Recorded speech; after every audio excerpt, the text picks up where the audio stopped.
Tearing down the old to make way for the new, Miami's construction boom was already well underway before COVID-19 hit.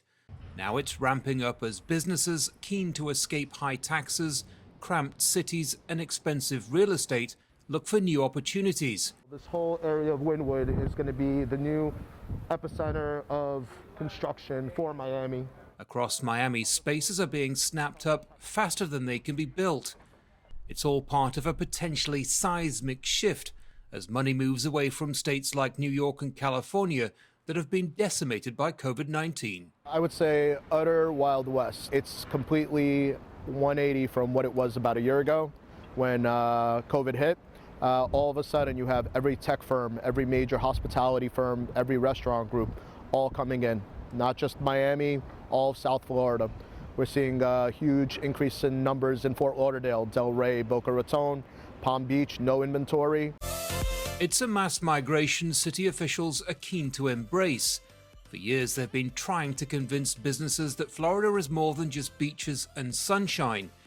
One of the most vocal proponents of making the move is Miami's Mayor Francis Suarez, who's promoting the city in more expensive states like California. I think if we're able to continue to capitalize on this moment and truly convert it into a movement where things tectonically shift, I think that Miami could catapult very quickly to being one of the most important cities on the planet.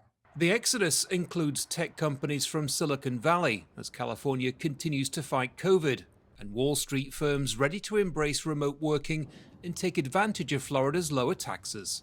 It's not just Miami's skyline where you can see the changes. Here on the waterways of Miami Beach, there's so much more traffic for people that can own or rent boats that local residents are complaining. But with so much wealth and power moving to this city, what about Miami's lower income communities? Affordable housing has been a long-term issue here, but prices are sharply rising across the city. Much of this state is driven by low-wage service industry jobs, already hit hard by the pandemic, something advocates for cheaper housing say needs to be taken into account. We have over and over and over made the mistake of not factoring in who lives here now. How can we improve the lives of people who live here now instead of driving them out? And so this is, we've made that mistake plenty of times, enough to learn that up front, that has to be part of the deal. And so as we look to redevelop, for example, publicly owned land, right, to create more units of housing, right, that's got to be built in. We need housing that is priced at a more affordable level. The rapid growth and investment here seems set to continue for some time. This state's less stringent approach to tackling the pandemic and keeping businesses open is also attracting new residents. In stark contrast, cities like New York and Los Angeles experience long shutdowns, something that many business owners push back against. Miami's mayor says all those factors make this city attractive and will benefit new arrivals and those already here.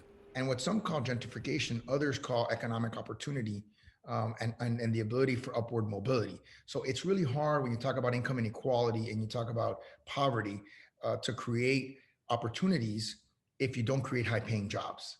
And obviously there's a second piece to it, which is making sure that there's an educational system in place that allows people to be successful. And that's something that we're going to continue to work on to make sure that we're on the cutting edge of that as well. The pandemic has changed the lives of millions, the way we work and where we live.